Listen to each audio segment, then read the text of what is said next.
Yeah, that really happened. All right, quick shot. Let's take a look at yesterday's games. Now, Xpecky did not expect that lane, and really it was ill-fated for him. Continue. Please continue. So champ select in like 12 seconds. I lied, champ select is now. I was off by 12 seconds, but it's okay, we're in. Did you lie to me? Not to you, to everyone else. You I'd never lie to. Okay. All you viewers, and GGU has to just pounce on this opportunity. and it's possible that Daydreaming could be giving Dignitas nightmares.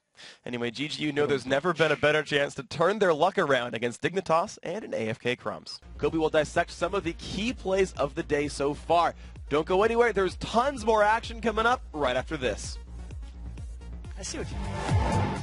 Well, we look at the picks and bans coming through here. GGU, they've got 7 seconds left. What do you think the first ban is?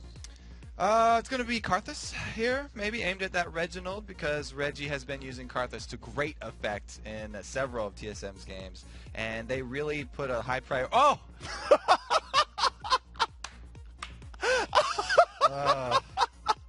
I'm sorry. Okay, Riven and Elise have been banned out by TSM. Now, GGU, what is their second ban going to be? It's Renekton, too late. Bad boys. Bad boys. That's what you get for breaking the rules. Thank you very much, Riv. I am Lee D-Man Smith, and joining me in the interview lounge is the propagator of the preposterous puns, David Phreak Turley. Demon, would you say that they're punposterous? What? Yeah. You're a horrible person, dude. I love you. All right, we can't. It's good. Is it good? Is this good? Yeah, okay. All right, this is close enough. All right, we got it. Yeah, And LMQ did that 3 times. they got some pages off the Magi. That's true. They're tearing books up. They're like that, oh, I just failed. 1984? Is that the reference? Right? Nope, not giving it to you. All right. I never read it in school. All right, we're gonna move on. With a 46% win rate, he's actually the champion that these guys have really been excelling on so far this split. Now, put simply, the LCS is hooked on Thresh. LCS MVP and why? Here's a taste of the answers that we've got so far.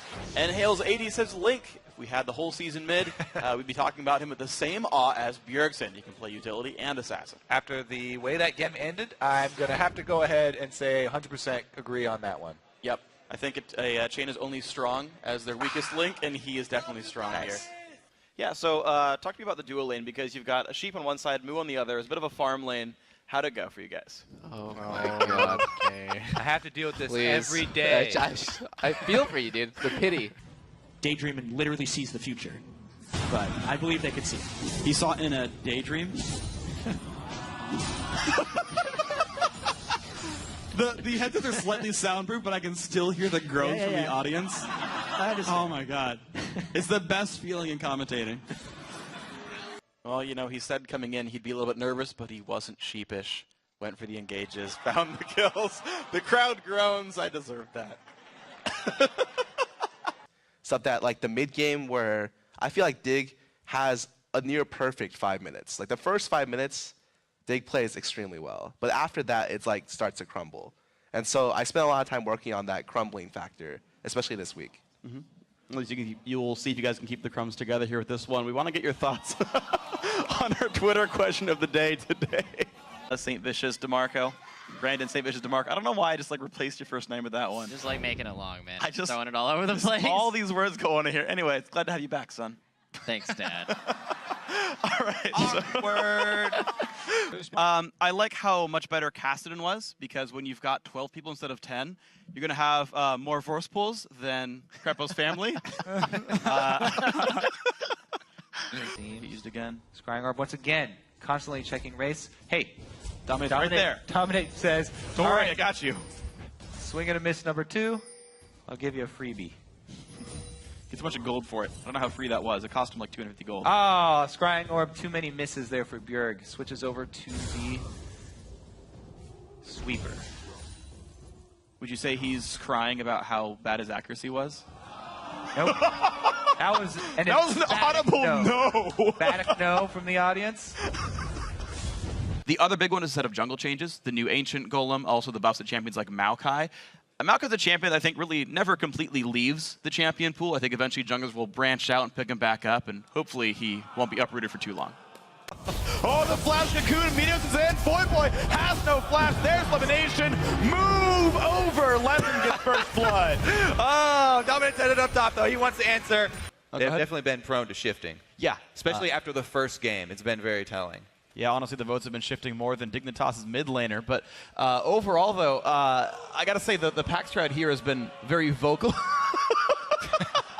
This is the first time you've attacked me for a bad pun. I made sure to throw it in front of your face, though. I wouldn't actually hit your beautiful face. That's good. I mean, you'd never miss a shot as Kobe anyway. So, you just keep teeing him up. Let's get into this game. Yeah. Honestly, this is a great looking Copenhagen Wolves team. Airwalks knows his Windows better than Microsoft. And these guys. And a 10,000 goal lead for Copenhagen. I like the applause for that one. Phreak has seen some stuff. There's a couple of low D1 Poppy mains. They are terrifying.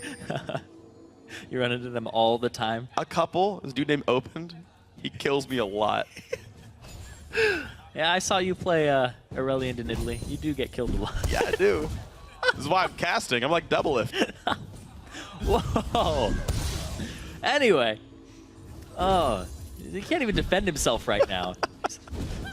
Sounds like his in-game play. Oh! New World Championship video, Warriors. Now, I imagine you don't want to be anywhere else. Yeah, well, let's not drag on this introduction because there are 4 weeks of action heading your way. The majority of you have noticed the same thing that TSM did, which was finally the absence of a Korean team in this group. And that prompted a few of you to suggest that this was a very lucky group, despite the fact that he's not on Royal Club anymore. Although, one of my personal favorites was Group B should be Lord's Group, because they'll never beat Royal. No. Dipping back. It is Starhorn Royal Club, but only Uzi, not UZI. Much confusion has been had regarding his name. It's not an Uzi name to say, after all. Oh no, it's too early in the day for punts, Phreak. Wow. 2 in the morning, I start quick. Taipei Assassins, to me, could finish somewhere between first and third. Like, maybe they could upset the entire group.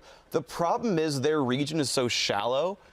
It's like they have HQ and then a bunch of like CLGs. Like most of the teams that they face are not really big tests, and so you say like they have these really fast game times, but like that doesn't necessarily mean anything. Yeah, and we even had a great moment here as well. High going full Sam Fisher. It proved that he didn't have to play AD carry to be sneaky this game, or maybe that he grew up in San Francisco because he knew how to play with Fog so well. Crepo, you have any? Do you want to carry on? Do you want to carry on? Full ninja. Right, anyways. Yeah, we're all done. Guys, off, boys. Thank you for sending those to us. And an encore performance from Imagine Dragons. So keep your radios active or streams or televisions because it's time to take you guys around the venue.